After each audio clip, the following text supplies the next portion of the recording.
Assalamualaikum warahmatullahi wabarakatuh. Salam, Om Swastiastu, Namo Buddhaya, Salam Kebajikan, Rahayu. Perkenalkan, saya Mendra Adi Kristiano dari Instansi Badan Nasional Pencarian dan Pertolongan, peserta Latsar CPNS 2025 Angkatan 20 Kelompok 1, Unit Kerja Kantor Pencarian dan Pertolongan Kelas A Banjarmasin. Di kesempatan kali ini, saya akan membagikan pengalaman saya selama mengikuti pembelajaran agenda 3 hari kedua.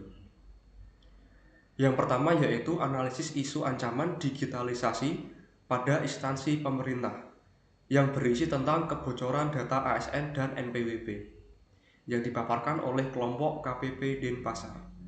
Menurut yang sudah dipaparkan, kebocoran data adalah masalah serius yang butuh pendekatan komprehensif. 5W1H dapat membantu memahami akar masalah, yaitu meliputi dari what, who, where, when, why, dan how. Langkah pencegahan dan penanganan yang dapat dilakukan adalah penguatan sistem keamanan digital, peningkatan literasi digital ASN, penegakan hukum atas penyalahgunaan data, dan kerjasama lintas instansi menjaga kerahasiaan data.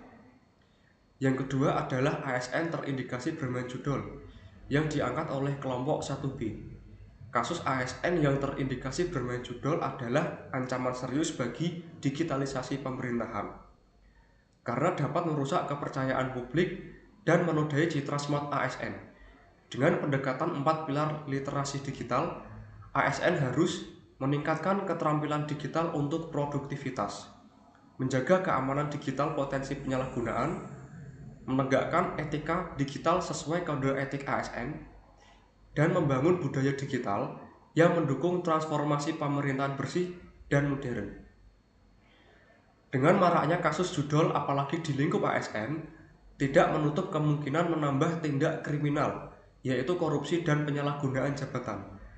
Tentunya berdampak juga terhadap ekonomi dan produktivitas, di mana saat bekerja cenderung stres, kurang fokus, dan profesionalitas bekerja menurun yang dapat merugikan instansi.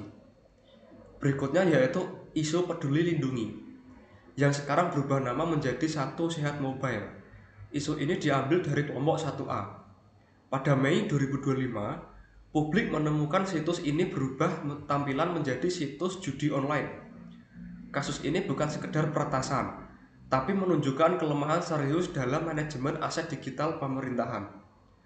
Kasus peduli lindungi jadi situs judi online adalah contoh nyata ancaman digitalisasi pemerintahan.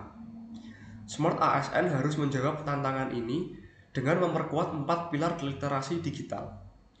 Pertama, skills, yaitu meningkatkan kemampuan digital. Kedua, culture, yaitu membangun budaya kerja aman di ruang digital. Ketiga, ethics, yaitu menjaga etika layanan publik. Dan yang terakhir yaitu safety, melindungi data dan domain pemerintah. Dengan begitu ASN dapat menjadi pelopor keamanan digital dan menjaga kepercayaan publik. Selanjutnya adalah kasus absensi menggunakan fake GPS yang diadopsi dari kelompok 1D. Dari kasus ini, terdapat setidaknya ribuan ASN yang ketahuan menggunakan fake GPS, menunjukkan bahwa lemahnya integritas dan disiplin ASN, yang mana dapat berdampak pada pelayanan publik.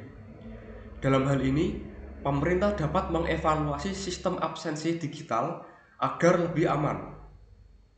Dampak jika isu ini tidak terselesaikan dapat menimbulkan erosi kepercayaan publik, penurunan moral dan budaya kerja, serta ketidaksetaraan dan rasa ketidakadilan.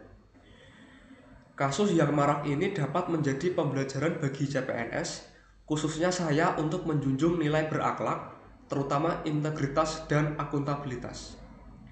Dan yang terakhir yaitu kasus korupsi kuota haji yang diangkat dari kelompok 1C. Hal ini menunjukkan lemahnya sistem pengawasan dalam tata kelola ibadah haji. Perlu ada pembenahan menyeluruh agar pengelolaan haji lebih transparan, adil, dan bersih dari kepentingan pribadi. Penyalahgunaan wewenang seperti ini sangat mencoreng kepercayaan publik. Oleh karena itu, penguatan sistem transparansi dan akuntabilitas dalam pengelolaan kuota haji menjadi kebutuhan yang mendesak. Sekian dari saya tentang pemahaman selama saya mengikuti pembelajaran agenda 3 hari kedua. We are family. Afiknam Jagat Samangkram. Wassalamualaikum warahmatullahi wabarakatuh. Salam, Om Swastiastu, Namo Buddhaya, salam kebajikan, Rahayu.